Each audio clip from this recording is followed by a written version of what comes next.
we now want to define this notion called a convolution of functions. So this is basically trying to generalize the convolution of functions on the real line. And we'll see from the definition later on. But I just want to first of all introduce this notion called a Banach algebra or a Banach star algebra. So if you have a Banach space, basically a complete norm vector space, it's called a Banach algebra. So here is the definition. If basically in addition to your vector space structure, you also have a algebra structure. Basically, you have a multiplication. So if you can find a multiplication map, sometimes called a convolution, basically you take two elements A and B and you take their kind of the product. And this multiplication needs to be continuous, and by continuous, we're essentially just requiring their product, the norm of their product is bounded about by the product of their norm. Okay, so this basically gives you a Banach algebra, and we say the Banach algebra is called a Banach star algebra. So if it in addition have another structure called a involution, so involution is like taking the adjoint, so you have a star. So you need to satisfy the following three conditions. So first of all is if you do the double star, you get the A back. Second is kind of conjugate linear. So it's linear, but when you want to multiply a scalar, when you do the star, then you need to make the scalar to the conjugate. Okay. So all of the algebra here, we're taking about the algebra over the complex. And finally, when you do A-B star, then it's essentially just B star A star. Okay, that's kind of expected. All right. So if your Banach space satisfy these additional structure, then we call them a Banach algebra or a Banach star algebra. All right. So the Banach algebra on itself is a very rich theory. So and Waterloo, there's a course in Banach algebra, basically the pure math A10. Okay, that's quite an interesting course. I certainly encourage you to take that. But anyways, in this course, we're only looking at the analysis on groups, and let's just recall that the following. So now we have group G. So if G is a locally compact Hausdorff group, then we have a mu is a left hard measure. Okay, so we saw there is a measure now. So we can form the L1 space. So let's take the L1 of G, basically the L1 under a fixed left hard measure. So let's just assume we fixed one here. And you can put a L1 norm on that. Okay, so that's going to be a normed vector space, and it's actually a Banach space. Okay, quite simple analysis. All right, so the L1 space, we know that's always a Banach space. The goal of this lecture is basically to put a Banach star algebra structure on this L1 space. Okay, so let me just write down. The goal is we make L1 of G, make it into a Banach star algebra. Okay, so we want to put a convolution, basically a multiplication map, which is also continuous, and we also put an involution. And by the way, I should also mention this. Usually, the involution, most of the involution will have this the last condition basically says is isometric. Okay, so the norm of this, some author will require this to hold. Okay, it's not everyone require that. But in any case, we'll see that the Banach algebra, the L1 of G, will have this condition. Okay, so that's what we're going to prove. All right, so to make that into a Banach star algebra, let's first, in this first video, let's try to make it into a Banach algebra by defining a convolution. Okay, so if you recall, what happens on the real, you actually have a convolution of some real value function, say f star g. Okay, I evaluate at x is basically the integral of the following.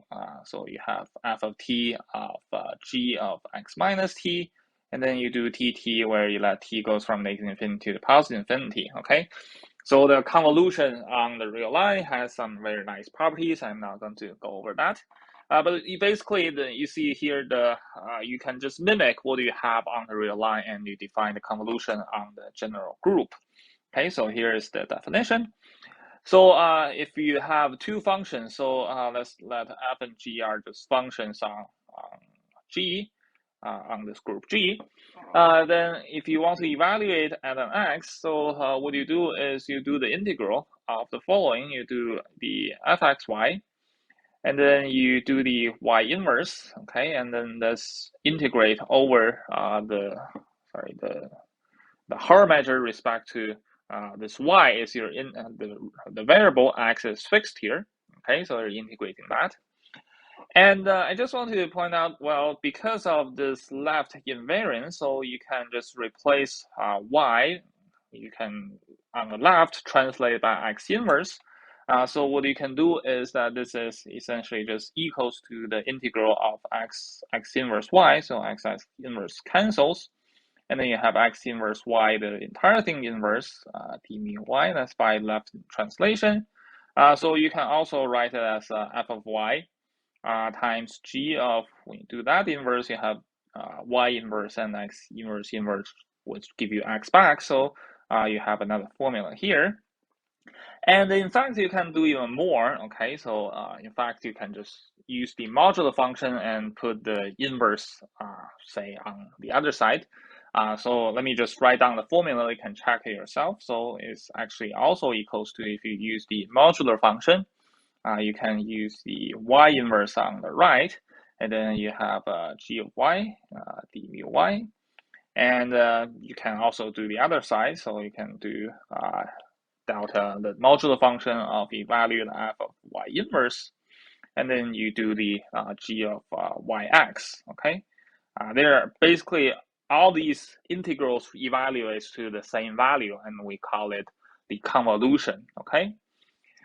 So there's another way of looking at this is the following. So this is a pointwise formula, kind of, okay? You define it on each point, but you can also think about it as a vector integral, okay? So the convolution, what you think about it as the following, you can do is basically integrate the gy inverse is some kind of scalar, and you translate your function f by this value y, and then d mu of y. So this is basically some function. So this is a function, and this is kind of the weight of each of these translation, and you take an average of your translation. Okay, that's kind of what it's doing. And on the other side, you can also think of it as a translation of the g by saying, well, this is also the integral of fy times ly of g d mu y. Okay. So again, this is kind of left translation of g weighted by your function f, okay? So that's what the convolution is doing. And we basically want to show that this convolution, when you put it on the L1 space, then you get a Banach algebra. So let's do a little lemma.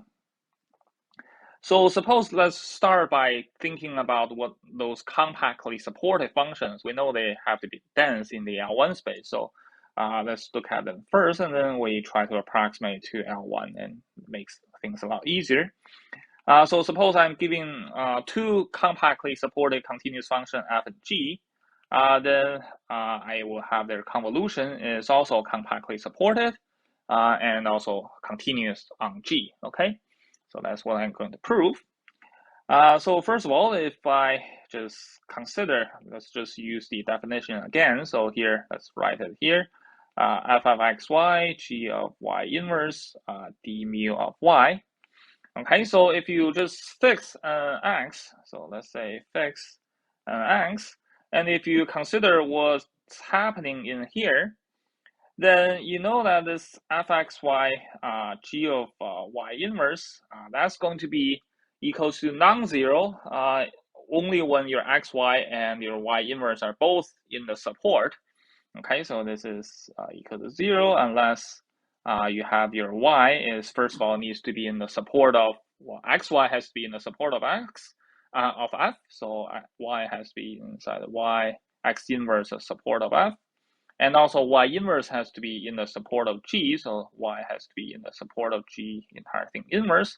But any case, support f and g are both compact. You translate, take inverse, they're both compact, so you take their intersection, you still got something compact. Okay, so basically you have this integral has to be equal to 0 unless it's on a compact set. Okay, so this essentially just tells you the support of this f convolute with G is compact. Okay. And in fact, you can actually show a little bit further. You can show that the support of this convolution is contained in the product of their support. Okay, so support of F and support of G, which is clearly compact. The reason is the following. So if your X is not inside this product, so not inside the product of the support F and support of G, then basically what it's saying is X cannot be written as a product of two things that come from the support. So in other words, there is no Y, so that you have xy, because you have xy times y inverse is equal to x. You cannot have both of them inside the support of their corresponding function. Okay, so you cannot divide this x up into two things, each inside their corresponding support. Okay, so basically this proves that your function has to have compact support. And one other thing is that for those x, well, inside the support, you can see that because everything is just translating your function f by x, the constant x, or you do the g composed with y inverse, this one, what you're integrating is also continuous and compactly supported. So this is continuous, compactly supported.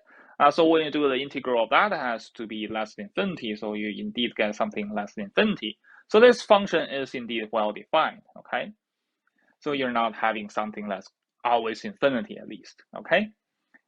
So now let's show that it's actually continuous. And to show that, so to show the convolution is continuous. Okay, so let's consider their evaluate at 2 points, say x1 and x2. Then you just write down the formula, and so this is the integral of the f x1 y g y inverse, and then you minus f of x2y g y inverse. The whole thing integrated respect to the usual left-hand measure. All right, so and you can write it this way. Okay, you say, well, this is less than equals to the integral of. You can think about each one of these as a translation of the f. Okay, so this is looks like the left translation of x1 inverse technically. Okay, so of f, and this is evaluate y, and this is x2 inverse of f evaluate y. Okay, so this is let's do it this way. So x1 inverse f evaluate y, and minus lx2 inverse of f evaluate y, and then you do the g of y inverse. Okay, so the mu of y.